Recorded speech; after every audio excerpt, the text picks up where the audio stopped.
I'm about to play you a song, which was, when I was growing up, one of my all-time absolute favourite bangers. Have a listen. It's a murder on the dance floor, but you better not kill the groove. Hey, hey, hey, it's murder on the dance floor, but you better not steal the move. You'll know her from hits like Groove Jet and Murder on the Dance Floor, which is having a massive resurgence with a whole new generation of fans.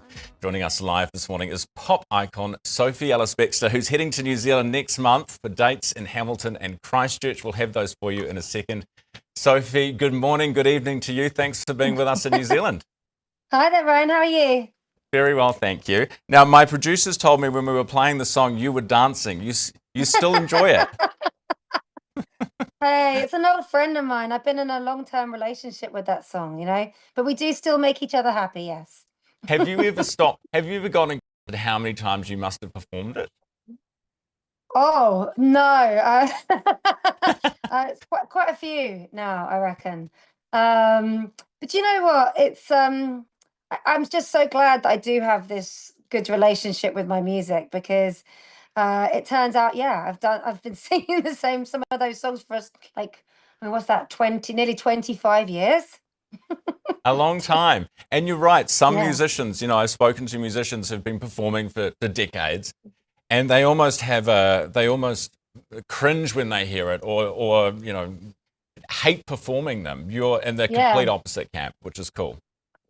Yeah, well, I think, I would like to remind those musicians, like, how lucky we are. Do you know, when I was a teenager, all I wanted to do was sing. And if someone had told me there'll be songs that people associate with you, like, what a gift. That is glorious. It's more than I could ever have hoped for. And what about the resurgence of it too? You're reaching a whole new generation, and that song is being associated with a whole bunch of new moments through TikTok and all sorts of things. How does that feel? Well, it feels really great. I mean, first of all, it's been an incredible adventure. It's something that I have really appreciated. But also, I make pop music. Pop music is playful. It wants people to engage with it. So everyone that interacts with the songs gives it new life. So seeing it unfold on such a scale has just put fresh energy into the veins of Murder on the Dance Floor, which is just so special. It's pretty unique, I think. I'm so glad you've said that because, again, some musicians might shy away from pop music and say, oh, well, it just caters to the masses. But that's what we love. And I know you Me were in too. yeah, and you were, because you started in an indie band before you were a solo artist, right? Yeah, that was when I was a teenager, actually. So, yeah, I've been a pop kid from before that, though. And I think, no, I'm a selfish artist in that I'm the first person that gets the boost, gets the tonic from the genre of music I make. And I feel so happy about that. So when I do the gigs, my mood is lifted too. And I feel like that's pretty intrinsic to the relationship I have with my music. If it's not having that effect on me, then something's up.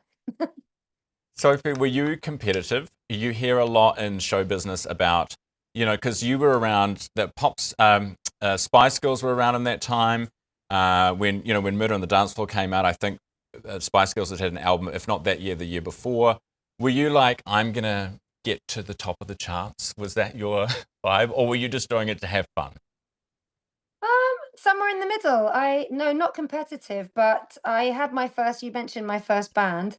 We had a record deal and then I was dropped by the time I was 20. So for me, ever since then, everything I've done has been about, am I going to be fortunate enough to be able to continue doing the thing I love? I know what it feels like when it all goes away. So, the charts is one thing, but really the only reason you'd want your stuff to do well, I would want my stuff to do well, is because I'm going to be able to keep doing what I do. And I think that feeling continued probably until only about 5 years ago, where I felt like I could relax. Like, I don't have to think of a plan B because I've never really been able to think of one. It's kind of this or nothing. Well, good thing you're great at it, Sophie. Oh, you're Um, kind. yeah, so do you think in hindsight that was maybe a blessing, the what happened when you were 20?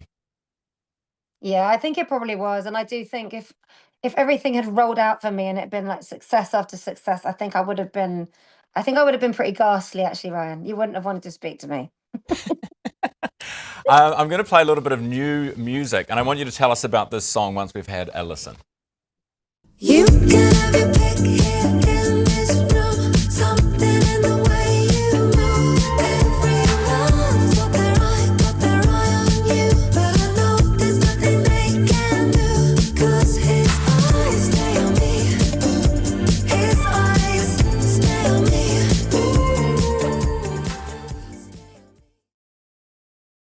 First question, Sophie, where did you get the dress? It's Oh, awesome. okay. It's pretty, isn't it? I I mean, love look, it. getting dressed up for videos is one of the perks of the job, and I filmed that in a very beautiful part of Ireland I'd never been to before. It was so handsome. Yeah, that's from the latest album, which is called Perimenopop, and that song "Stay on Me." It's flirtatious. You're coming to New Zealand, and tell us what should we expect from the gigs you're doing here? Well, I haven't been to New Zealand since my first album came out. And I am not just saying this 'cause I'm talking to you, but honestly, since then, I have just been desperate to get back. It's one of the most beautiful places I've ever been. And this time, I'm lucky enough to be bringing my entire band and crew, and I'm doing a couple of headline shows for the first time ever. So, lucky me, we are all so excited. Just can't wait. I'm hoping to go and see as much as I can while I'm there. Yeah, well, we're looking forward to having you. We've got the dates on the screen now. Tuesday, 3rd Feb, Hamilton at the Waikato Regional Theatre, which is brand new and beautiful. Wednesday, 4th Feb, Christchurch at the James Hay Theatre. What about your family? I've just been told do you have 5 children, Sophie? Oh my I do goodness, have what 5 children. a troop. It's enthusiastic, isn't it? It certainly is. Yeah, I can understand why you can't bring them all on tour with you. There's too many of them.